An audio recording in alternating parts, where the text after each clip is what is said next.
আসসালামু আলাইকুম রহমতুল্লাহ ওয়া জি হজরত, আপনি ওয়ালাইকুম আসসালাম ওয়া রাহমাতুল্লাহি ওয়া বারাকাতুহু। আপনি কেমন আছেন হজরত? আলহামদুলিল্লাহ, আল্লাহ পাকের লাখো কোটি শুকরিয়া, আল্লাহ তাআলা ভালো রাখছেন। আপনি কেমন আছেন? জি আলহামদুলিল্লাহ, আলহামদুলিল্লাহ, আল্লাহ ভালো রাখছেন। আপনি আসলে আমরা আপনার কাছে আসছি। বর্তমান বাংলাদেশের সমসাময়িক বিভিন্ন বিষয় আপনার নলেজে আছে। সর্বোপরি আপনি বাংলাদেশের সর্বশেষ যে ছাত্র আন্দোলন, যেটা জুলাই আন্দোলন, জুলাই বিপ্লব। এই জুলাই বিপ্লবের ছাত্র সমন্বয়কদের একজন গুরুত্বপূর্ণ রংপুর অঞ্চলের একজন প্রধান ছিলেন। এই বিষয়ে দাওয়াতে তাবলীগের একজন সাথী হিসেবে আপনার ভূমিকাও আমরা দেখছি যে সমন্বয়ক, যেটা যারা অংশগ্রহণ করছেন জাতীয় এই এই বিপ্লবে, সেখানে দাওয়াতে তাবলীগের ছাত্ররা বা দাওয়াতে তাবলীগের সাথীরাও অনেক এগিয়ে আছে, যার মধ্যে একজন নিহত হয়েছেন। আলহামদুলিল্লাহ, আমরা আপনাদের এই ত্যাগকে আল্লাহর কাছে এটাতে স্মরণ করছি এবং আপনাদের জন্য দোয়া করতেছি। আমার প্রথম কোশ্চেন আজকে, সাথীরা জাস্ট পুরা যারা দেখতেছেন এই লাইভটা, প্লাস দেশবাসী যারা দেখতেছেন, তাদের জন্য আপনাকে আমার প্রথম প্রশ্ন হচ্ছে যে, একজন ওই জুলাই বিপ্লবের, যেটা বিজয় আগস্টে আমরা 5ই আগস্টে যে বিপ্লবের রেজাল্ট পাইছি, এই বিপ্লব সম্পর্কে আপনার ব্যক্তিগত কিছু অভিজ্ঞতা, যেটা আপনি কন্ট্রিবিউট করছেন পুরা জাতির জন্য, এটা একটু কাইন্ডলি আমাদের জন্য বলবেন প্লিজ। জি, আসসালামু আলাইকুম। ধন্যবাদ আপনাকে। আমি আপনার মাধ্যমে যারা এই প্রোগ্রামটি দেখছে এবং যারা দেখবে তাদের প্রত্যেককেই শুভেচ্ছা জানাচ্ছি।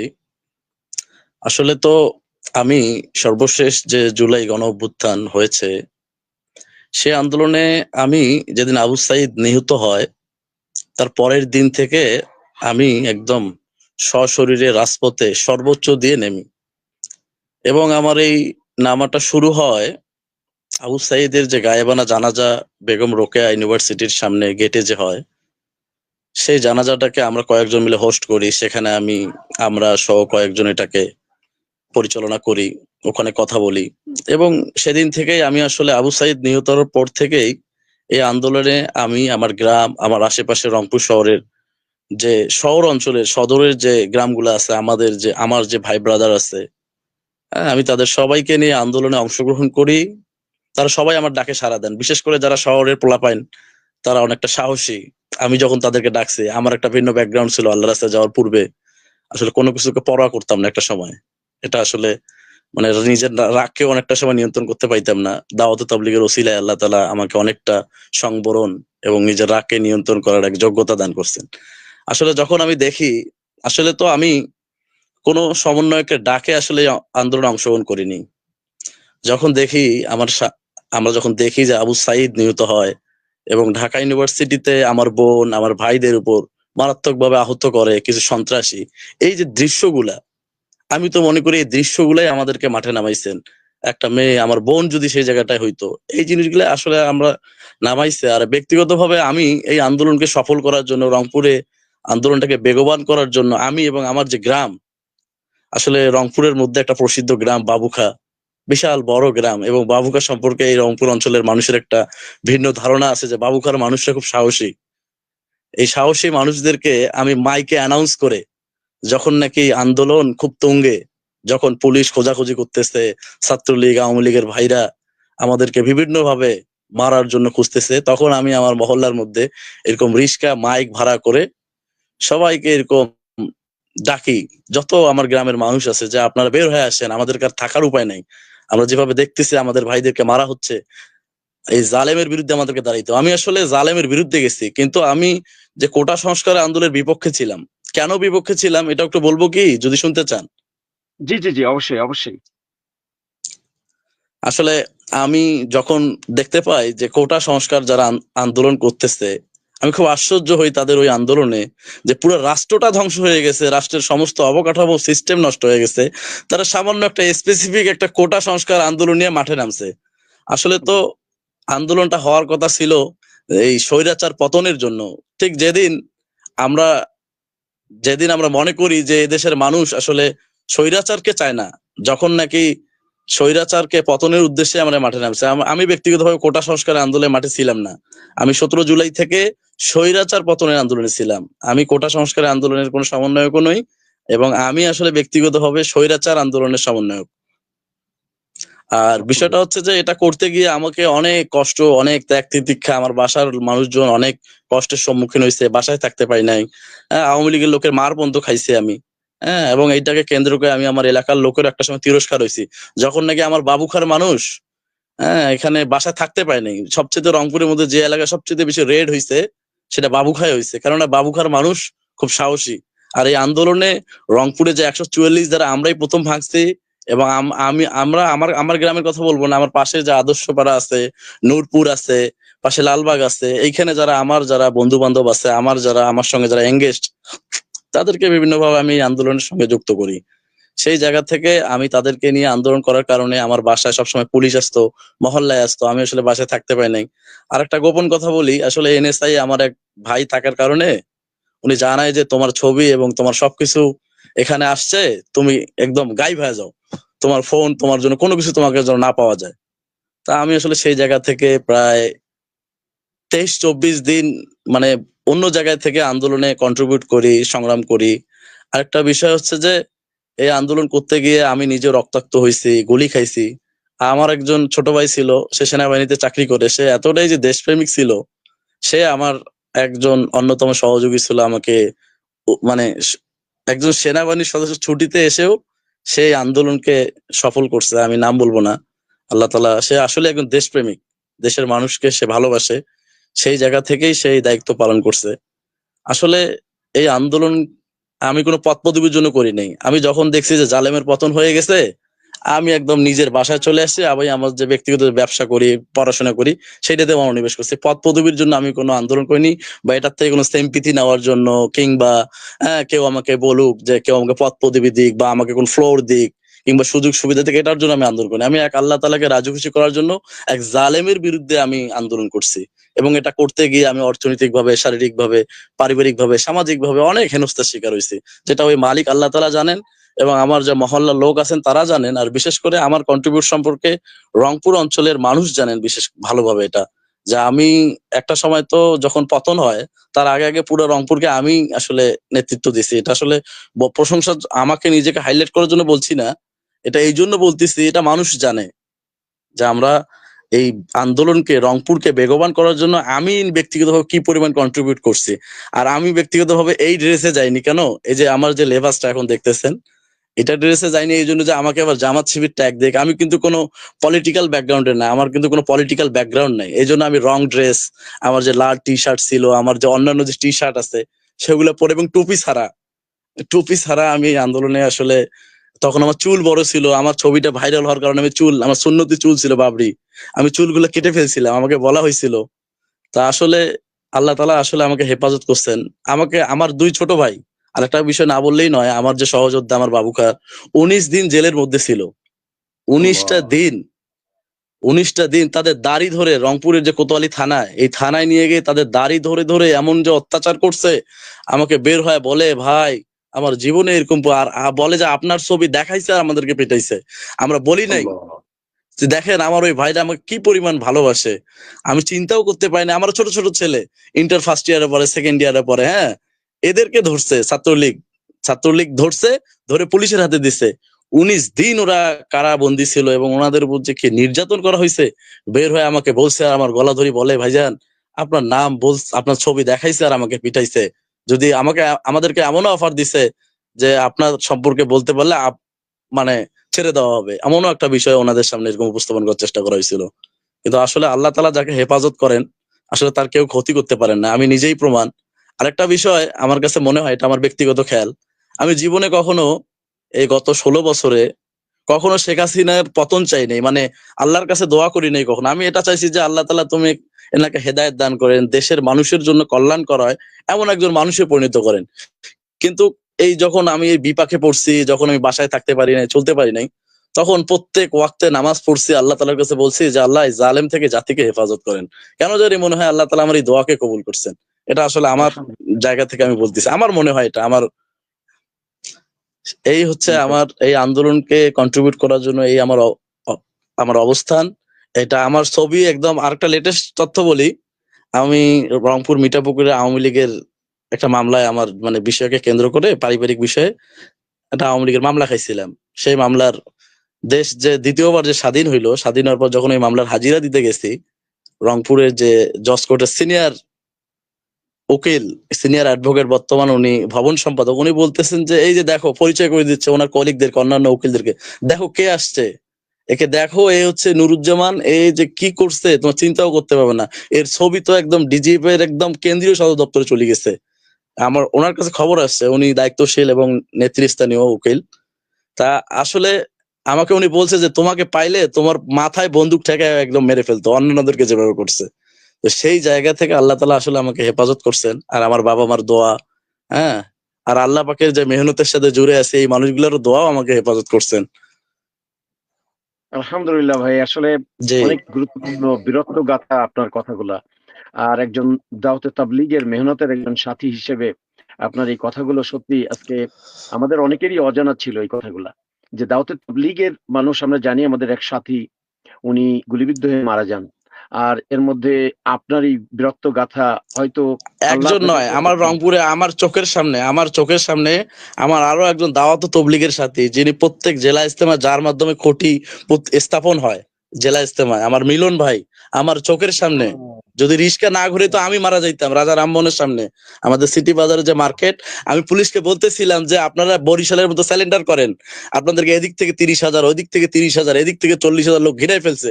তো যখন আমি এই কথা বলছি, আমার দিকে এমন ভাবে গুলি করছে, আমার হাতে রিস্কা, আমার কাছে মাইক পিস ছিল ওই সময়, আমি তখন পুরা যে আন্দোলনকারী যারা ছিল তাদেরকে নেতৃত্ব দিচ্ছিলাম, বিভিন্ন ভাবে উজ্জীবিত করতেছিলাম। তো তখন পুলিশ আমার দিকে গুলি ছড়ে। রিস্কা যদি না ঘুরাইতেন তো আল্লাহ তাআলা হয়তো সেদিন আমাকেও ওখানে নিতে পারতেন। আসলে আমি আসলে খবরে আসিনি, পত্রিকায় আসিনি, জন্য আমাদের কথাগুলো এখানে সামনে আসেনি। আর আমার যে আপনি যে বললেন যে একজন সাথী, না, মিলন ভাই গণেশপুর বাসা, আমার পাশের মহল্লায়, আমি সহ ওনাকে আমরা একসঙ্গে আন্দোলন করছি। উনি আমার নেতৃত্বেই ছিলেন, আমার নেতৃত্বে ছিলেন, এবং আলহামদুলিল্লাহ। তাবলিগের উনি খুব মজবুত সাথী, তাবলিগের খুব মজবুত সাথী। জেলা ইজতেমার কারণে জেলা ইজতেমা ময়দানে আমি সবসময় সময় দিতেন, এত বেশি সময় দিতেন যে আমরা তো দিতে পারতাম না, উনি সারাদিন থাকতেন। ওই দেখা যায় বাইশ কুড়াল যে খন্তা যে লাগে না, এগুলা জিম্মাদারি উনি পাইতেন। তো উনি আমাদের সাথে, উনিও ইন্তেকাল করছেন, ওনার বাসা গণেশপুর, উনি তাবলিগের একজন সাথী। এই যে আজকে আপনি আসার কারণে আমাদের সাথীরা জানতে পারলেন এবং আমিও জানতে পারলাম। যেহেতু আমরা মিডিয়াতে দেখছি একজন ভাইয়ের নাম উঠে আসছে, এরকম আপনি এখন বললেন, এরকম হয়তো আরো অনেক সাথী আমাদের আছে, হয়তো আমরা জানি না। আলহামদুলিল্লাহ, আপনাদের যে আন্দোলন, বৈষম্য বিরোধী একটা সরকার বাংলাদেশে প্রতিষ্ঠা করা, আপনি ভালোই জানবেন যে এই সরকার বৈষম্য বিরোধী আন্দোলনের মাধ্যমে গঠিত সরকারের কাছে জাতি যেমন আশা করছিল, ওরকম দাওয়াতে তাবলীগ এরকম অনেক বেশি আশা করছিলেন। দাওয়াতে তাবলীগের মেহনতের সাথীরা 2018 থেকে বিভিন্নভাবে বৈষম্যের শিকার হচ্ছে। বিশেষ করে আমি আপনাকে কয়েকটা পয়েন্ট বলতে চাচ্ছি, যেটা আপনার নলেজে আছে, যেহেতু দাওয়াতে তাবলীগের একজন সাথী। আপনি দেখছেন যে 2018 থেকে আমাদের যেদিন যখন থেকে ওনারা আমাদের হজরত মাওলানা সাদ সৈয়দ দামাত বারকাতুহুমকে বাধ্য করতেন বাংলাদেশ ছেড়ে চলে যেতে, এরপর থেকে তারা আহ ওই যেটা আজকে টঙ্গী ইজতেমা যে উদ্দেশ্য নিয়ে আসছিলেন, এইটাকে তারা 2018 থেকে তাদের দখলে একটা কক্ষ রেখে দিচ্ছেন আজও পর্যন্ত। এবং আমরা দেখলাম যে কাকরাইল মার্কাজ, যেখানে আমাদেরকে মাত্র 14 দিন দেওয়া হয়, অপরপক্ষকে 28 দিন দেওয়া হয়। এরকম বিভিন্ন জেলা ইজতেমায় প্রতিবন্ধকতা, এরকম সাথীদের উপরে এরকম 2018 ডিসেম্বরে আমাদের এক ভাই শহীদ হয়েছেন ওই ময়দানে, যেখানে জোর করার জন্য ইসমাইল মন্ডল ভাই শহীদ হয়েছেন। তো এরকম আমরা দেখতে পেলাম একাধিক, একজন না 5 জন 2018 থেকে এই 18ই ডিসেম্বরের এই 2024-এর আগ পর্যন্ত আমাদের প্রায় 5 জন সাথী শহীদ হয়েছেন। এবং এই 5 জন সাথীর ক্ষেত্রেও দেখতে পেলাম যে এই বৈষম্য বিরোধী সরকার ক্ষমতায় নেওয়ার পরে আমাদের সঙ্গে আবারও বৈষম্যমূলক আচরণ করা হচ্ছে। আমরা বিগত সরকারের কাছ থেকে এরকম বৈষম্যের শিকার হয়েছি।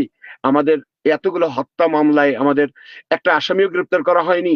উপরন্তু 18ই ডিসেম্বরের ঘটনা আপনার খুব ভালো, ওই দিন 17ই ডিসেম্বর মধ্যরাতের পরে যে ঘটনাগুলো হয়, আমরা দেখলাম প্রকাশ্যে আমাদের গাড়িগুলো ভাঙচুর করা হচ্ছে। এবং আমরা দেখলাম প্রকাশ্যেই সেইখানে আমাদের সাথীরা, তারা বুঝতে পারেনি, বুঝে ওঠার আগেই এরকম সেইখানে 3 জন বা 4 জন আরো শহীদ হয়ে গেলেন, এবং যেটা অনেকটা স্যাবোটাজের মতো। এবং আমরা এটাও দেখতে পেলাম যে এরকম কিছু ওই পক্ষের ভাই যারা সরাসরি তাদের অডিও ক্লিপ ওই রাত্রে ফাঁস হয়, যার মধ্যে একজন ইঞ্জিনিয়ার মাহফুজ হান্নান উনি নিজেই বলতেছেন যে আমি বসে আছি এবং এদেরকে মেহমানদারি করার জন্য বসে আছি, তোমরা মনে করো না এরা কেউ খালি হাতে ফিরে যাবে। আর এর আগে দেখলাম আরো একজন বড় নেতা উনি হুঁশিয়ারি দিলেন রক্তের গঙ্গা বয়ে দিব ইত্যাদি বিভিন্ন দিক থেকে। এটা মনে হয়েছে একটা স্যাবোটাজ এবং পরিকল্পিতভাবে এই সাথীদেরকে খুন করা হয় এবং এটার মামলা এবং আমাদের উপরে চালাই দিয়ে আমাদেরকে আবারও সেই বৈষম্যের শিকার করলেন। তো এই বিষয়ে আপনাদের আমরা সারা দেশে দেখছি যে আমাদের ওলামা 3 জন পরপর গ্রেপ্তার হয়েছে, তারা আজও জেল হাজতে আছেন। এবং আমরা আরো দেখতে পেলাম যে এরকম এই সরকারের কাছে বারবার আমাদের বড়রা বসার চেষ্টা করেও যেতে পারেননি। কিন্তু এর মধ্যে আমরা কিছুটা আশার আলো দেখতে পেলাম। ছাত্রদের সমন্বয়ে আজকে আপনাদের এই সমন্বয়ক যারা ছিলেন, আন্দোলনের নেতৃত্ব দিচ্ছিলেন আপনারা, সচেতন ছাত্র সমাজের ব্যানারে আজকে সারা দেশে আপনারা এর আগে একটা আন্দোলন ওই ঠিক ওই 18 তারিখের আগে, ওই দিন 18 তারিখে আপনাদের প্রধান উপদেষ্টার কার্যালয় ঘেরাও করার কথা ছিল, ওনার বাসভবন ঘেরাও করার কথা ছিল, আপনারা এটা প্রত্যাহার করে নেন। এর পরবর্তীতে দাবি পূরণ হবে এই আশ্বাসে, কিন্তু কোনো দাবি আজও পর্যন্ত পূরণ হয় নাই। এমত অবস্থায় আমরা দেখতে পাচ্ছি যে নিরীহ সাথী দাওয়াতে তাবলীগের ওনারা জানেন না কোনো দাবি আদায় বা কোনো কিছু আন্দোলন করে কিছু আদায় করার। যেহেতু আজকে সচেতন ছাত্র সমাজের নামে একটা ব্যানারে আজকে আপনারা বৈষম্য বিরোধী, আপনারা দাওয়াতে তাবলীগের হয়ে না, আপনারা আপনাদের সচেতনতায়, আপনাদের দায়িত্ববোধ থেকে আপনারা আজকে সারা দেশে বিভিন্ন আন্দোলন গড়ে তুলতেছেন এবং আপনারা আগামী 20 তারিখে প্রধান উপদেষ্টার বাসভবন ঘেরাওয়ের আবার কর্মসূচি ঘোষণা করছেন। এ বিষয়ে দেখলাম শুধু আজকে রংপুরে আপনার অঞ্চলে না, আপনার অনেকগুলো প্রোগ্রাম আমরা দেখছি। রংপুর এবং রোকেয়া বিশ্ববিদ্যালয়ে জানি যে আরেকটা প্রোগ্রাম আছে, এরপরে আমরা কুমিল্লা, আমরা ঢাকা, আমরা এবং তিতুমির কলেজ সহ দেশের বিভিন্ন অঞ্চলে আমরা এই সচেতন ছাত্র সমাজের ব্যানারে বিভিন্ন প্রোগ্রাম দেখতে পাচ্ছি। তো এই বিষয়ে একটু কি বলবেন, আপনাদের উদ্দেশ্যটা কি বা আপনারা আসলে সরকারের কাছ থেকে এটার বিষয়ে কি করতে চাচ্ছেন? আসলে আপনি প্রথমে যে প্রশ্নটা করছেন, সরকারের যে ভূমিকা তাবলিগ জামাতের যে বৈষম্যকে কেন্দ্র করে যেটা সরকার নিছে, এটা আসলে খুবই দুঃখজনক এবং পরিতাপের সঙ্গে আমাকে বলতে হচ্ছে যে আমি এই আন্দোলনের একজন হোস্ট হিসাবে এবং ওনারা যে সরকার যে আজকে গঠিত হয়েছে, এই সরকারকে গঠন করতে আমার যে ত্যাগ এবং তিতিক্ষা, আমার যে কষ্ট, যখন আমি তাদের এইরকম আচরণ দেখতেছি, এটা আমার জন্য খুবই কষ্টদায়ক এবং খুবই যন্ত্রণাদায়ক। আমি আসলে এমনটা কখনোই এক্সপেক্ট করি নাই এবং আমি আশাও করি নাই যে বিগত সরকার এখন যেটা আমি আসলে যেটা বলতে চাই, আমার পরিচয় কিন্তু শুধু আমি যে তবলিগের সাথে এটাই কিন্তু আমার একমাত্র পরিচয় নয়। আমি কিন্তু আবারও আপনাকে এটা বলার চেষ্টা করতেছি যে আমি যে শুধু তবলিগের একজন সাথী এটাই কিন্তু আমার সুনির্দিষ্ট পরিচয় নয়, একমাত্র পরিচয় নয়। এছাড়াও আমি এদেশের একজন নাগরিক এবং আমি এদেশের একজন শিক্ষার্থী। সুতরাং সেই জায়গা থেকে এবং এই আন্দোলন আজকে যে সরকার এতগুলা মানুষের উপর, আমাদের কষ্টের উপর, আমাদের রক্তের উপর দিয়ে যে গঠিত হয়েছে, এই সরকারকে গঠন করার ক্ষেত্রে আমাদের যে কন্ট্রিবিউট ছিল, সেই জায়গা থেকে যখন আমরা দেখতেছি যে একটা অরাজনৈতিক একটা সংগঠন যে দাওয়াত তাবলীগ গোটা বিশ্বব্যাপী যার বিস্তৃতি, যা আসলে এই উম্মতের জন্য একটা বড় বরকতময় একটা জামাত, সেই জামাতের প্রতি আজকে যেটা হচ্ছে আসলে এটা খুবই অনভিপ্রেত এবং সরকারের এই উদাসীনতা আমাকে আসলে খুবই মানে ব্যথিত করতেছে। আমি জানি না তারা এটা কি কারণে করতেছে এবং তাদের এই বিষয়ে তাদের কেন কনসার্ন নেই। আমরা দেখতেছি যে সর্বশেষ আসলে তো এটা আমরা আরেকটা বিষয় না বললেই নয়। আমি সব বিষয়ে আমার দর্শন থাকে, আমি একটু কথা বলার চেষ্টা করি এবং দেখি সবগুলা বিষয়গুলো। আমরা দেখছি যে বিগত যে সরকার, হাসিনা সরকারের যে প্রায় সব সিদ্ধান্তই ওরা বাতিল করছেন প্রায়। এবং যে বিভিন্ন যে বদলির বিষয়টা সরকারি কর্মকর্তার ক্ষেত্রেও অনেক পরিবর্তন করছেন। কিন্তু বিগত সরকারের সৃষ্ট তাবলীগকে কেন্দ্র করে যে বৈষম্যমূলক সিদ্ধান্ত নিছিল, এইটাকে তারা এখন পর্যন্ত বলবৎ রাখছে। এটা বড়ই ভাবার বিষয় যে সব বিষয়ে তারা সমস্ত সিদ্ধান্ত বাতিল করলেন, কিন্তু দাওয়াত তাবলীগের এই মেহনতের যে বিষয়ে বিগত সরকার যে সিদ্ধান্ত নিছিলেন সেটাকে বলবৎ রাখলেন। আজকে একটা জিনিসকে একদম মোবাইল মানে রিউমার একটা ছড়ানো হয়েছে যে যেটাকে মিডিয়া সাতপন্থী বলে, যে এনারা নাকি স্বৈরাচারের দোসর কিংবা ইন্ডিয়ান পন্থী কিংবা আমেরিকান পন্থী, বিভিন্ন পন্থী, যেটাকে আছে অমূলক, অবাস্তব, অবান্তর, ভিত্তিহীন কথাবার্তা অনেকে বলে। কিন্তু যদি তারা বিবেকের চোখ দিয়ে দেখে এবং বিগত সরকারের যে সিদ্ধান্তগুলো, এটা এখনো পেপার পত্রিকায় নিউজ ডেস্কে আছে ইস্তেমাগুলোর বিষয়, প্রত্যেকবারেই আপনি তো অবগত আছেন, প্রত্যেকবারেই জুবাইর পন্থীদেরকে কিন্তু প্রত্যেকবারেই প্রথমে ইস্তেমা করতে দিছে। হ্যাঁ, এবং তারাই প্রথমে ইস্তেমা করছেন এবং এও সিদ্ধান্ত দিছিলেন যে 4 সপ্তাহ কিন্তু ওনারাই কিন্তু কাকাইল মসজিদ ব্যবহার করছেন এবং সারা বছর ইস্তেমা ময়দানের যে দায়িত্ব তাদেরকেই দিছিলেন।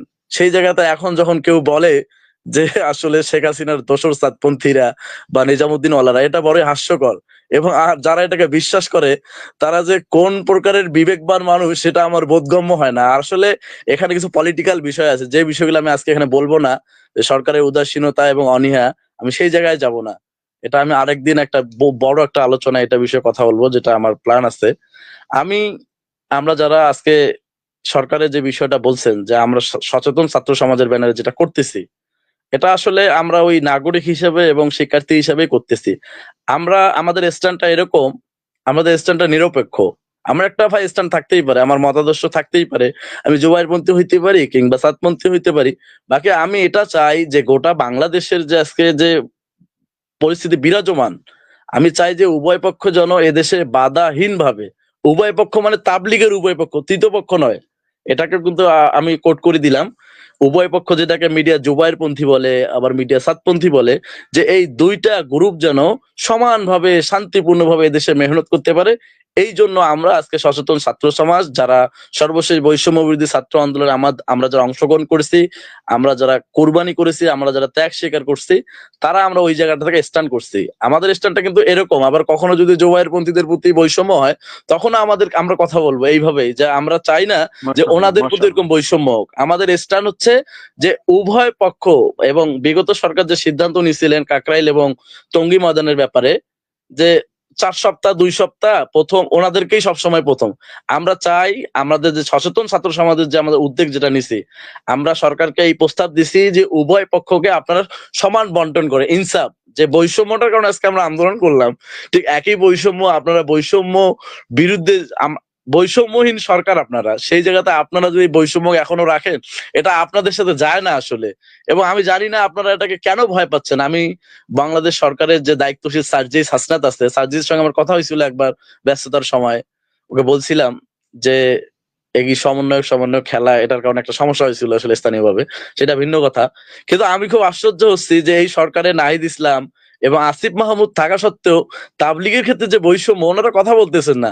আর সবচেয়ে পরিতাপের বিষয় যে এই যে সর্বশেষ 18 তারিখে একটা মানুষ, 3 জন মানুষ ওখানে হত্যা হইলেন, এই বিষয়ে আমাদের যে প্রধান উপদেষ্টা, যিনি বিশ্ববরণ্য ব্যক্তিত্ব, হ্যাঁ, যিনি একজন বিচক্ষণ ব্যক্তি, জ্ঞানী ব্যক্তি, প্রজ্ঞাবান ব্যক্তি, তিনি এই বিষয়ে কেন যিনি কোনো কথা বললেন না, এটা আমি আমাদের কি জন্য একটু বড়ই দুঃখজনক। আপনাকে একটু থামাবো? আমি একটু থামাই আপনাকে। আপনি অনেক একটা সুন্দর কথা বলছেন এখানে। আমি একটু থামাতে বাধ্য হচ্ছি।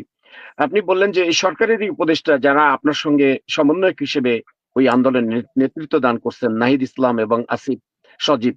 তো এই 2 জন ব্যক্তি যেহেতু এই সরকারে আছেন, আপনার তো একটা ব্যক্তিগতভাবে তাদের সঙ্গে জানাশোনা বা সখ্যতা আছে। এছাড়া আপনি বলছেন সারজিৎ বা হাসানাত। যেহেতু সারজিৎ হাসানাত সরকারের অংশ না, এই 2 জন এখনো সরকারের অংশ। তাহলে আমরা কি আশা করতে পারি আপনি এগুলো উপদেষ্টা মণ্ডলী যে 2 জন আছেন, তাদের দৃষ্টিতে এগুলো আনতে পারেন? না, আমি আসলে ব্যক্তিগতভাবে তাদের সঙ্গে ওই পর্যায়ে পর্যন্ত আমার এঙ্গেজমেন্ট নাই।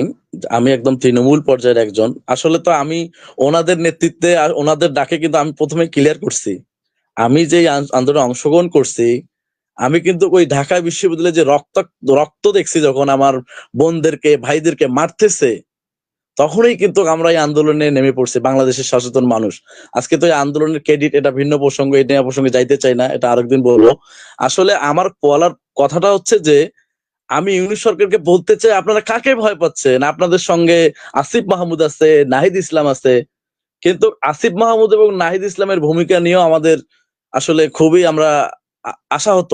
তাদের যে ভূমিকা, তারা এই বিষয়ে কেন যে চুপ, এটা আমাদের জানা নেই। আমরা দেখতে পাচ্ছি যে এটা পলিটিসাইজের একটা বিষয় চলতেছে, রাজনীতিকরণের অনেক সমীকরণ চলছে না বাংলাদেশের রাজনীতি নিয়ে। তো জি, সেই জি, জি। জায়গাগুলোতে অনেক কিছু চলছে, কিন্তু আমরা চাই না ওই জায়গাগুলোতে নিয়ে কথা বলতে চাই না। ওই জায়গা নিয়ে যদি কোনোদিন কথা বলি, তো আসলে সেই কথাগুলো অনেক বেশি মানে একদম অন্য দিক।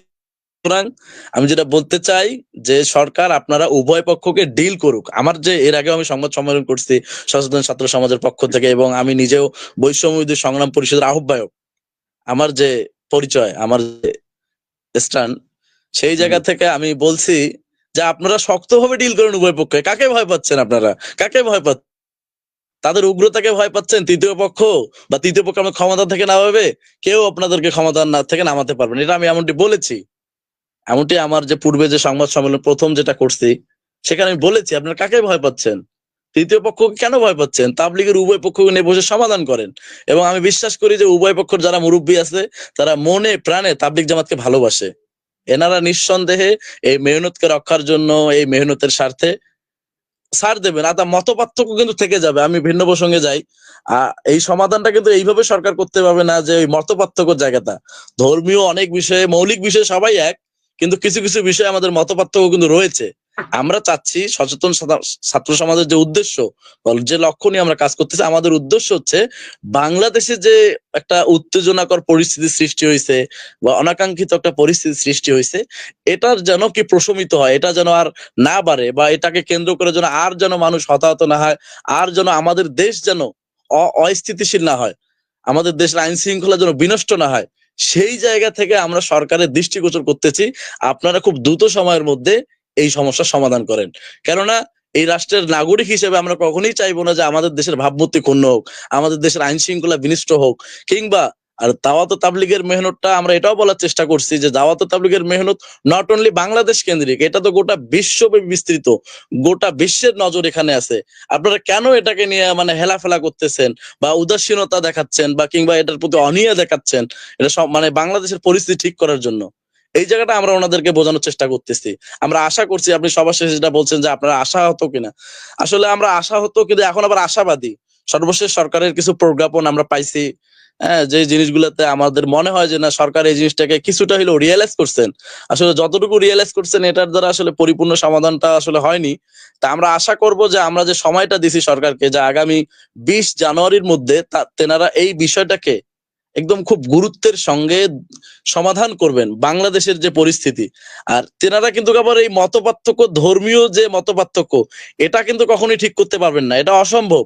বাকি বাংলাদেশে যেন সবাই সমানভাবে কাজ করতে পারে, সবাই যেন মার্কাজ এবং উভয় পক্ষই যেন মার্কাজ এবং ইসলাম ব্যবহার করতে পারে, এতটুকু ওনারা যে অভিভাবক, রাষ্ট্রের অভিভাবক হিসেবে ওনাদেরই এটা দায়িত্ব। আরেকটা কথা না বললেই নয়, সর্বশেষ 18 তারিখে যে ঘটনা ঘটছে, আপনারা দেখছেন যে উভয় পক্ষের মুরব্বীদের ক্ষেত্রে যে চিঠি আদান প্রদান হয়েছে, সরকারও এই বিষয়ে কনসার্ন ছিলেন, সরকারও কনসার্ন হয়েছিল।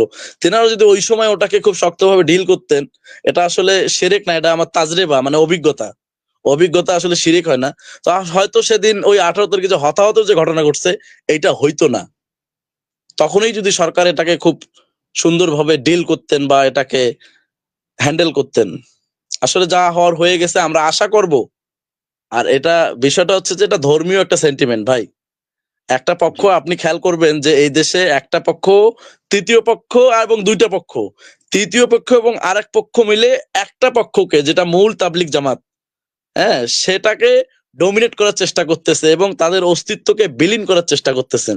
তো আপনি জানবেন যে যখন কারো অস্তিত্ব বিলীন করার চেষ্টা করা হয়, তখন সে তার নিজের অস্তিত্ব রক্ষার জন্য যে কি পরিমাণ চেষ্টা করে আর ত্যাগ করে, সেটা ওই ব্যক্তি জানে। সুতরাং যখন অস্তিত্বের উপর মানুষের আক্রমণ আসে, অস্তিত্ব বিলীন করার জন্য কেউ চেষ্টা করে, তখন যার অস্তিত্ব বিলীন করার জন্য চেষ্টা করা হয়, সে সর্বাত্মক চেষ্টা করে তার নিজের অস্তিত্বকে রক্ষা করার জন্য। তা আমরা দেখতেছি যখন এনারা এইভাবে এনাদেরকে ডমিনেট করার চেষ্টা করতেছে, বিষয়টা সংঘর্ষের দিকে যাচ্ছে, মানে আরো উত্তেজনা সৃষ্টি হচ্ছে। এবং সরকারের যে নীরবতাটা, এইটাকে আবার কেউ ক্যাশ করতেছে যে সরকার আমাদের পক্ষে আছে। কিন্তু সরকারের এই উদাসীনতা কিন্তু আসলে জাতির জন্য বড়ই দুর্ভাগ্যজনক। দেশটাকে, দেশের পরিস্থিতি এবং মানুষের যে এইটাকে কেন্দ্র করে যে আরো হতাহত যে হইতে পারে না, নিশ্চয়তা দিতে পাবে যদি সমাধান না হয়। বলেন দেখি, সর্বশেষ জোরের যে ঘটনাটা ঘটছে, হুম, সেটা যদি ওনারা সমাধান করতেন, শক্তভাবে ডিল করতেন, ওখানে মানুষ মারা যাইতো? আপনি বলেন। আপনি তো একদম বিচক্ষণ জি, নাগরিক জি, আমি অবশ্যই। মনে করি। জি, জি, জি। জি, জি, অবশ্যই এরকম ঘটনা ঘটার কথা না। এটা সরকারের তাহলে যে নলেজে থাকার পরও এটা সরকারি ব্যর্থতা। হ্যাঁ, তো কেন এই সরকারের অবস্থায় ব্যর্থতা নয়। আমি তো মনে করি সরকার নিজেদেরকে খুব হীনমন্যতায় ভোগে। ওনারা মনে করে ওনাদের ম্যান্ডেট নাই। আসলে ম্যান্ডেট নাই কেন? আমরা তো 18 কোটি মানুষ আপনাদেরকে ক্ষমতায় বসাইছি। কোন একটা নির্দিষ্ট পক্ষের কথার উপর আপনারা কেন প্রভাবিত হয়ে সিদ্ধান্ত নিতে এরকম দেরি করবেন? জি, জি। ওনারাও আপনারা অভিভাবক, আমাদেরও অভিভাবক। আপনারা এটাকে শক্তভাবে ডিল করেন। আর আরেকটা বিষয় হচ্ছে যে এদেশে সব মানুষ কিন্তু তবলিগ করে না। আর তবলিগের এই ছোটখাটো এই বিষয়টাকে জিয়ে রাখিয়া আপনারা যদি এই দেশের আইন শৃঙ্খলা বিনষ্ট করেন, এটা আপনাদের উপরও দায় যাবে। সরকারের উপরেও কিন্তু দায় চাপাবে। বিশ্ব মিডিয়া এবং বিশ্ব গোয়েন্দা সংস্থা যারা দেশের সচেতন নাগরিক তারা সবাই তো এটা দেখতেছেন যে কি হচ্ছে। সুতরাং আমরা আশা করি যে আমরা যে সময়টা নির্ধারণ করে দিছি তেনাদেরকে যে 20 জানুয়ারির মধ্যে আপনারা এই বিষয়টার সুরাহা করেন। উভয় পক্ষের যে মধ্যে যে বৈষম্যটা বিদ্যমান আছে এই বৈষম্যটাকে শেষ করে ইনসাফ কায়েম করেন এবং এটাকে খুব শক্তভাবে ডিল করেন। আমরা এটা আচ্ছা, মেসেজ দেওয়ার চেষ্টা করতেছি সরকারকে। Very good. আলহামদুলিল্লাহ। তো 20শে জানুয়ারি যদি সরকার এই তার অবস্থান থেকে ফিরে না আসে তাহলে কি আপনাদের এই যে কর্মসূচি এটা বলবৎ থাকবে? 20শে জানুয়ারি যে আসলে আমরা এরকম নেগেটিভ ধারণা করতেছি না, আমরা আশাবাদী। ওকে, গুড। আশাবাদী এবং এই ক্ষেত্রে আরেকটু আশাবাদী আসার কথা জি, আপনাদের কাছ থেকে আরেকটু আসার বিষয়ে শুনতে চাচ্ছি। যেহেতু আপনি জানেন আমরা যে দাওয়াতে আশাবাদী। তাবলীগের সাথীরা এরকম তারা আন্দোলন জানে না। আ দাওয়াতে তাবলীগের সাথীরা তারা নিজেরা আন্দোলন করতে জানে না এবং তারা আন্দোলনও জানে না এবং এরকম রাস্তায় সমবেত হতে জানে না। আর তারা মরে গেলেও এটা করবে না। আজকে যেটা তৃতীয় পক্ষওয়ালারা করতেছে আপনি দেখতেছেন। তো আমার কোয়েশ্চেনটা হচ্ছে যে সাধারণ যে দাওয়াতে তাবলীগের সাথীরা তারা মার খাচ্ছে একের পর এক এবং নীরবে এটা হজম করতেছে। জেলা পর্যায়ের বিভিন্ন ইজতেমা বন্ধ করে দিচ্ছে, বাধ্য করতেছে এবং তাদেরকে ইভেন মসজিদের বিভিন্ন আমলে বাধা দেওয়া হচ্ছে। এই অবস্থায় অনেক সাথী আশঙ্কা করতেছেন যে এরকম দ্বিতীয় পর্বের যে ইজতেমা সরকার এটা অলরেডি সরকার ঘোষণা করছে ইজতেমার তারিখ বহাল আছে উভয় পক্ষ ইজতেমা করবে এবং আমরা দেখছি যে গাজীপুর সিটি কর্পোরেশন তারা গত 2 দিন আগে একটা প্রোগ্রাম করে ইজতেমা সুষ্ঠুভাবে সম্পাদনের জন্য দুইটা পৃথক ইজতেমার জন্য দুইটা কমিটি গঠন করে দিয়েছেন এবং এই দুইটা কমিটি এই ইজতেমার দেখাশোনার দায়িত্ব করবেন। তো এই ক্ষেত্রে প্রথম পক্ষ যারা 2018 থেকে প্রথম পক্ষ হিসেবে আছেন তারা বিভিন্ন জায়গায় একটা মিথ্যা প্রোপাগান্ডা ছড়াচ্ছেন যে দ্বিতীয় পর্বে কোনো ইজতেমা নাই এবং দ্বিতীয় পর্বে ইজতেমা হবে না। তো এই অবস্থায় আপনাদের সচেতন ছাত্র সমাজের পক্ষ থেকে আপনাদের কোনো বার্তা কি এই নিরীহ সাথীদের জন্য আছে কিনা? আসলে আপনি খুব একটা চমৎকার একটা কথা বলছেন যে আসলেই দাওয়াত ও তাবলীগের সাথে যারা দাওয়াত ও তাবলীগের নিয়ম শৃঙ্খলা অনুযায়ী চলে তেনারা আসলে এই জিনিসগুলাকে খুব অপছন্দ করেন মন থেকে। তাদের মনে শুধু আল্লাহ পাকের প্রতি যে তাওয়াক্কুলটা, যারা আসলে মূল তাবলীগওয়ালা, যারা 3 চিল্লা লাগায়, যারা 5 কাজ করে, হ্যাঁ, গাস্ত করে, মোকামি গাস্ত করে, মাসে 3 দিন বের হয়, 2.5 ঘন্টার মেহনত করে। এই সমস্ত যারা তবলিগওয়ালা মূলত আসলে তৃতীয় পক্ষ তো বাড়াবাড়ি করতেছে, এটা তো একদম পরিষ্কার। সর্বশেষ যে আইনজীবী বলছেন যে আমরা দেখতে পাচ্তেছি যে তৃতীয় পক্ষের এখানে একটা হস্তক্ষেপ ঘটছে। হ্যাঁ, আপনি জানেন এবং গোটা দেশের মানুষ তবলিগওয়ালাদের যে মেজাজ আখলাক সম্পর্কে জানে। আর সেই মেজাজটা হচ্ছে এই যে মূল যে নিজামুদ্দিনের সাথে যারা আছে, যারা নাকি মাওলানা সাদ সাহেবের মামুর, তেনাদের মধ্যে এই মেজাজটা আছে এবং জুবায়ের পন্থীদের মধ্যেও এই মেজাজ আছে, কিন্তু তৃতীয় পক্ষের মধ্যে এই মেজাজ নাই। আমি কি আপনাকে বুঝাইতে পারছি? জি, জি, জি, জি, জি, ক্লিয়ার, ক্লিয়ার, জি। হুম, হুম। জি। জি, সেই জায়গাটা থেকে আসলে ওনারা এই যে এরকম ওই লং মার্চ, বিক্ষোভ এই জিনিসগুলো খুব অপছন্দ করেন এবং আমরাও করি, আমাদেরকে খুব মানে অনুৎসাহিত করে এবং আমাদের উপর মানে রেগে যান যে এটা তো আমাদের কাজ না, তোমরা তো কাজ করবে আল্লাহ পাকের কাছে দোয়া করবে, নামাজ পড়বে, দান সৎকার করবে, মুরব্বীরা এরকম ভাবে বলছেন। কিন্তু আসলে আমরা আমাদের জায়গা থেকে আসলে নিজেদেরকে আসলে নিয়ন্ত্রণ করতে পারিনি, যারা সচেতন ছাত্র সমাজের আছি বা যারা আমরা এটাকে নিয়ে করার চেষ্টা করতেছি। আর আমাদের উদ্দেশ্য আসলে সৎ। এটা এই জন্য যে এবং আমাদের দেশের প্রতি যে দায়িত্ববোধ, আমরা দেশের একজন নাগরিক হিসেবে আমরা চাই না যে দেশের আইন শৃঙ্খলা বিনষ্ট হোক এবং এটাকে কেন্দ্র করে বাংলাদেশের ভাবমূর্তি ক্ষুণ্ণ হোক, বহির্বিশ্বে বাংলাদেশের যে সম্মান আছে এইটা হানি হোক। এটা চাই না জন্যই আমরা আসলে ছাত্র সমাজ জেগে উঠছি। আমরা মনে করছি যে এটা আমাদের রেসপন্সিবিলিটি, আমাদের কথা বলা দরকার। সেই জায়গা থেকে আমরা এই জায়গাটাতে আর কি কথা বলার চেষ্টা করতেছি। আর আপনি যে কথা বলছেন যে সরকারের যে আশাবাদী কিনা 20 তারিখের, আমরা নিঃসন্দেহে আশাবাদী এবং আমরা আশা করতেছি যদি যদি ওনারা আমাদের এই দাবিকে অ্যাপ্রিসিয়েট না করেন আমরা যে 3টা প্রস্তাব দিছি বৈষম্য দূর করার জন্য, আমরা কিন্তু এমন প্রস্তাব দেই নাই যে যেটা জোবায়ের পন্থীদের বিরুদ্ধে গেছে, যে ওনাদেরও আমরা মেহনত চাইতেছি না। আমাদের কিন্তু প্রস্তাবগুলো এরকম না। আমরা ওনাদেরকে, সরকারকে বুঝাইছি যে আপনারা উভয় পক্ষের জন্য সমান ফিল্ড তৈরি করে দেন, সমান, উভয় পক্ষে সমানভাবে মেহনত করুক। এইবার যেহেতু একটা ইজতেমা হয়ে যাচ্ছে ওনারা প্রথম পর্বে, এর পরের বছর যেন ওই সাতপন্থীরা যেন প্রথমে ইজতেমা করতে পারে, এবং তার পরের বছর যেন জুবাইরপন্থীরা করে। মানে এই যে সমন্বয়টা, কোনো বছর এনারা, কোনো বছর ওনারা, এইভাবে এটাকে একদম নিয়ে যাওয়া। এবং কাকরাইল মসজিদের ক্ষেত্রে ওনারাও যদি 2 সপ্তাহ থাকেন তো এনারাও 2 সপ্তাহ থাকবেন, এরকম প্রস্তাব দিচ্ছি। আমরা কিন্তু বলি নাই যে জুবাইরপন্থীরা এখানে মার্কাজে ঢুকতে পারবে না, ইজতেমা করতে পারবে না, এমনটা কিন্তু সচেতন ছাত্র সমাজের পক্ষ থেকে দেওয়া হয়নি। আমরা পুরো 24-এর গণ আন্দোলন যে স্পিরিট, সেই স্পিরিটের কথা বলছি, যে বৈষম্য, এই বৈষম্য যেন না থাকে, কোনো পক্ষ বেশি আবার কোনো পক্ষ কম, এইটাকে আমরা দূর করার জন্য চাইছি এই বৈষম্য বিরোধী সরকারের কাছে। এখন বৈষম্য বিরোধী সরকার যদি এটাকে বাস্তবায়ন না করেন, তো এক্ষেত্রে তাদেরই যে মান সম্মান, তাদের যে স্টেবিলিটি, তাদের যে চেতনা, সেই চেতনায় তারাই চেতনার বিরুদ্ধে যাবে। তখন যখন তারা চেতনার বিরুদ্ধে যাবে, তখন এদেশের সাধারণ ছাত্র সমাজ, নাগরিক সমাজ আবারও জেগে উঠবে। আমরা তো বলছি তাদেরকে যে আপনারা যতদিন পর্যন্ত বৈষম্যের বিরুদ্ধে থাকবেন ততদিন আমরা আপনাদের পক্ষে থাকবো, কিন্তু যখন দেখবো আপনারা বৈষম্যের পক্ষে এবং ইনসাফের বিপক্ষে গেছেন, তো আমরা আবারও প্রয়োজনে রাস্তায় নামবো। ভাই, আমরা তো গুলির সামনে দিয়ে চলে আসছি, আপনাকে তো বললামই, আমরা আসলে কারো জি, জি, পরোয়া অনেক করি না। অনেক এবং অনেক দেশের ধন্যবাদ মানুষ আপনি। যেভাবে আহ, জি, জি, না আপনি দেশের অনেক মানুষ সুন্দর যেভাবে বলছেন। তাবলিগ জামাতকে ভালোবাসেন, মূল তাবলিগ জামাত যারা প্রকৃত তাবলিগওয়ালা, রাজনীতি না করার কারণে, তাবলিগওয়ালাদেরকে বেশিরভাগ মানুষ ভালোবাসে কিন্তু রাজনীতি না করার কারণে, নোট ভোট ধান্দা না থাকার কারণে। আপনি এটা জানেন রাইট, মনে আপনি হয়। অনেক, জি, জি, জি, এই আপনি অনেক লোকগুলাকে সুন্দর তখন বলছেন, কিন্তু অনেক ওনারা সুন্দর নিয়ন্ত্রণ বলছেন। করতে পারবেন না। আমাদের তাবলিগের, আমরা তো আমাদের পরিচয় ছাত্র, কিন্তু তাবলিগের সাথী হিসেবে আমাদেরকে এলাকার লোকজন, দেশের মানুষ যে কি পরিমাণ সম্মান শ্রদ্ধা করে, দেশের সর্বোচ্চ স্তর থেকে একদম সর্বনিম্ন পর্যায়ে আমাদের ডাকে যে কি পরিমাণ মানুষের সাড়া দিবে, এটা কেউ চিন্তাও করতে পারবেন না। বিশ্বাস করেন, জি, জি, মানে জি, মানুষ যে আলহামদুলিল্লাহ। এতটা তাবলিগওয়ালাদেরকে ভালোবাসেন, যারা প্রকৃত তাবলিগওয়ালা, যারা রাজনীতি করেন না, যারা আসলে মানুষের জন্য, হেদায়েতের জন্য চেষ্টা করেন, তাদেরকে দেশের মানুষ খুব ভালোবাসে। সেই জায়গা থেকে যখন আমরা কাউকে ডাকবো, যে সমন্বয়করা যে আন্দোলন করছে, সেখানে যদি ছাত্র দল কিংবা ছাত্র শিবির না থাকতো, ওনাদের এই আন্দোলন হইতো না। কিন্তু আমাদের ডাকে সাধারণ যারা মুসলমান, যারা সাধারণ তাবলিগকে যারা ভালোবাসে, সবাই চলে আসবেন। তো আমরা আশা করব যে সরকার, যে আমরা যে প্রস্তাবনা দিছি 20 তারিখের মধ্যে, ওনারা যদি এটাকে যে অ্যাপ্রিসিয়েট না করেন, এই বিষয়ে যদি উনি দৃশ্যমান কোনো পদক্ষেপ না নেন, তো সরকারকে আমরা, আমাদের যে করণীয়, আমরা যে আলটিমেটাম দিছি, সেই অনুযায়ী আমাদের পলিসিটা আমাদের কাছেই থাকুক। ওকে। মাশাআল্লাহ, মাশাআল্লাহ। আমি আপনাকে আসলে আমাদের সময় প্রায় ৩৭ minute ১২ second. In the meantime আমরা দেখছি ২০০ র উপরে মানুষ আপনার এই লাইভটা দেখছেন, আলহামদুলিল্লাহ। তো আমি যে কথাটা, এটা শেষ প্রশ্ন। আমি যেটা দেখতেছি যে আপনার অনেকগুলো আ সাংবাদিক সম্মেলন দেখছি। এবং আপনি সহ আরো ছাত্র সমন্বয়ক, ছাত্র সচেতনের পক্ষ থেকে যারা বিভিন্ন জেলায়, বিভিন্ন কলেজে ধারাবাহিকভাবে আপনারা যে প্রোগ্রাম গুলো করতেছেন, আপনাদের অনেকগুলোই কথা শুনছি। একটা কথা আমার কাছে আসলে স্পষ্ট হয়নি। আপনাদের মাধ্যমে যেটা আসা খুব জরুরি বলে আমার পার্সোনাল ওপিনিয়ন, যেটা আসেনি সবার, আমাদের সবাই কথা বলতেছেন কিন্তু এই কথাটা বলা হয়নি। যেটা হচ্ছে যে আজকে আমরা তৃতীয় পক্ষ দ্বারা যেমন আজকে হুমকির শিকার বা এরকম বৈষম্যের শিকার হচ্ছি, এবং সরকারকে ভয়ে রেখে তৃতীয় পক্ষ এই পরিস্থিতিকে সৃষ্টি করছে। এই অবস্থায় দেখছি মিডিয়ারও কম গুরুত্ব না।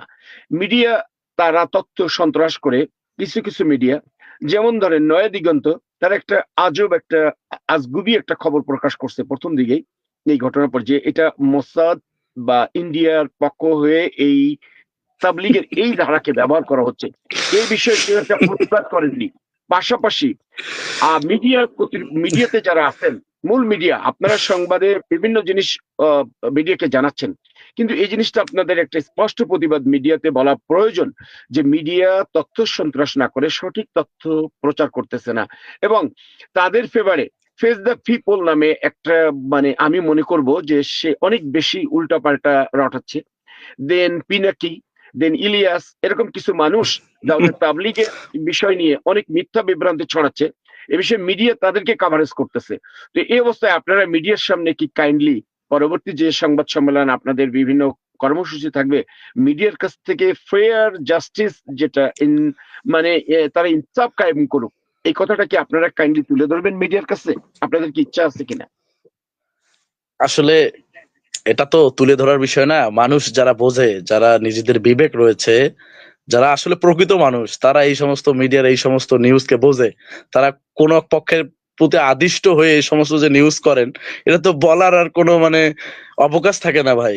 আপনি যদি এটা না বুঝে থাকেন, দেশের মানুষ, আমাদের দেশে কিছু মিডিয়া আছে, আমি বলবো না যে সব, কিছু কিছু মিডিয়া আছে তারা একটা নির্দিষ্ট পক্ষের হয়ে কাজ এর আগেও করেছে, এখনো কিছু কিছু জায়গায় করতেছে। কিন্তু একটা সময় দেখবেন যে সবাই একটা মেজারে আসবে, মানে নিরপেক্ষ যে জায়গাটা, এটার জন্য কাজ চলতেছে, বর্তমান সরকার কাজ করতেছে। কিন্তু এই জায়গাগুলো যে অবান্তর, অলীক, ভিত্তিহীন, আমরা মনে করি না এগুলো জবাব দেওয়া আমাদের প্রয়োজন ছিল। ওই যে পিনাকির মতো লোক দাওয়াত তবলিগের সম্পর্কে কি জানে? সে তো একজন সনাতন ধর্মাবলম্বী। আমি তো অসম্মান করছি না, সে একটা ভিন্ন ধর্ম হইতেই পারে, কিন্তু এই বিষয়ে তার জানা নাই। তে একজনের ধরিয়ে দেওয়া স্ক্রিপ্ট দেখে দেখে সে এটা পড়ে দিছে, তা সে পড়লেই আর হয়ে গেল। আমি এটাতে বিচলিত হইনি, একদমই হইনি। কেননা আমি এই দাওয়াত তবলিগের এই অভ্যন্তরীণ বিষয় এবং সমস্ত বিষয় সম্পর্কে অবগত। যারা জানে এই দাওয়াত তবলিগের মেহনত সম্পর্কে, তারা কখনো এগুলো বিশ্বাস করে না। এবং রাষ্ট্রের যারা সর্বোচ্চ পর্যায়ে আছেন, অ্যাডমিনিস্ট্রেশনে যারা আছেন, তারা ওই কথাগুলো খায়নি। কারণ মানুষ এখন মিডিয়ার যে ওই চালবাজিটা, তারা যে একটা রিউমার ছড়ানোর চেষ্টা করেন, মানে সাধারণ মানুষের মানে বিচলিত করার জন্য, যারা একদম তৃণমূল পর্যায়ে সাধারণ মানুষ, যারা বোঝেন না, না বুঝে অনেক নিউজ শেয়ার করেন, এনাদের দিকে এই জিনিসগুলো ওনারা ছুড়ছেন, মানে অন্ধকারে ঢিল ছোড়ার মতো ওনাদের এই জায়গাগুলা।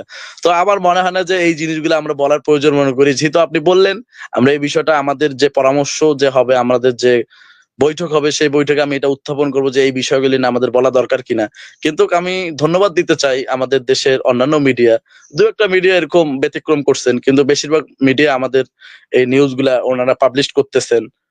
এই জন্য আমি হ্যাঁ, কৃতজ্ঞতা প্রকাশ করতেছি তাদের না প্রতি। না ঠিক আছে। এটা তো এই যে এখানে আমি যেটা মিডিয়া বিষয়ে কথা যেহেতু বলতেছিলাম, যে ৭১ টিভি নামে একটা টিভিকে দেখছেন যারা ওই আপনাদের আন্দোলনের সময় সরাসরি সরকারকে পক্ষ নিয়ে অনেক রকম কিছু প্রচার করছে।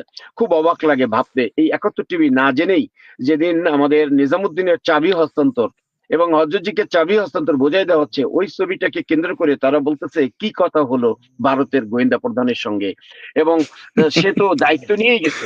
তো এই ৭১ টিভি তো বয়কট করার দরকার ছিল। আপনাদের পক্ষ থেকে এই আসলে ৭১ টিভির মতো নোংরা টিভিকে বয়কট না, অবশ্যই প্রতিবাদ করা দরকার। আমরা আমরা আসলে বয়কট নয়, আমরা তাদের জ্ঞাতার্থে বলতে চাই যে আপনারা আপনাদের যে যে পেশাদারিত্ব, সাংবাদিকতার যে মূল যে পেশাদারিত্ব, সেইটার পরিচয় দেন। বাকি শুধু এক আন্দোলনের সময় শুধু ৭১ টিভি নয়, বাংলাদেশের বিভিন্ন বেসরকারি ইলেকট্রনিক যে মিডিয়া, প্রিন্ট মিডিয়া, সবাই স্বৈরাচারের, ম্যাক্সিমাম স্বৈরাচারের পক্ষেই গাইছেন। কারণ স্বৈরাচার এমন একটা আবহ তৈরি করে রাখছিল যে এর বাইরে যাওয়ার সুযোগ ছিল না।